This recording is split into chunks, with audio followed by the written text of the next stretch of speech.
Choqué, Gianno Folacci constate ce matin l'ampleur du désastre. 1600 mètres carrés de locaux entièrement détruits par les flammes. Il ne reste plus rien des bâtiments de l'entreprise qu'il a fondée en 1976. Glacière d'Ajaccio, c'était 40 années de ma vie. C'était mon bébé. Et en ce moment, je pense surtout aux employés, aux dégâts. Ma foi, maintenant, il n'y a plus rien à faire.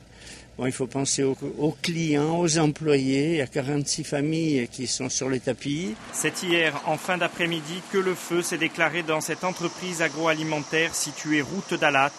10 véhicules et plus de 40 sapeurs-pompiers ont été mobilisés sur place dès 18h30.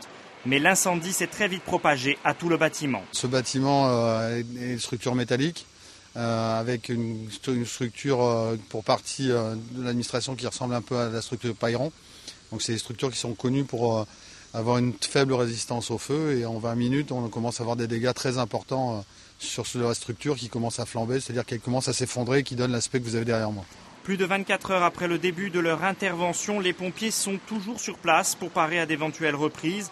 L'origine accidentelle est toujours privilégiée par les enquêteurs, sans doute due à un court-circuit au niveau des chambres froides. Au lendemain du sinistre, les 50 salariés et les dirigeants sont sous le choc, mais comptent bien rebondir. Nous reviendrons très rapidement sur notre travail.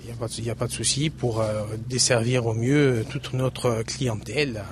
Très connu sur Ajaccio, ce grossiste fournit en produits frais surgelés la majeure partie des grandes surfaces et des restaurants de Corse du Sud. À l'approche des fêtes, leur approvisionnement est encore incertain.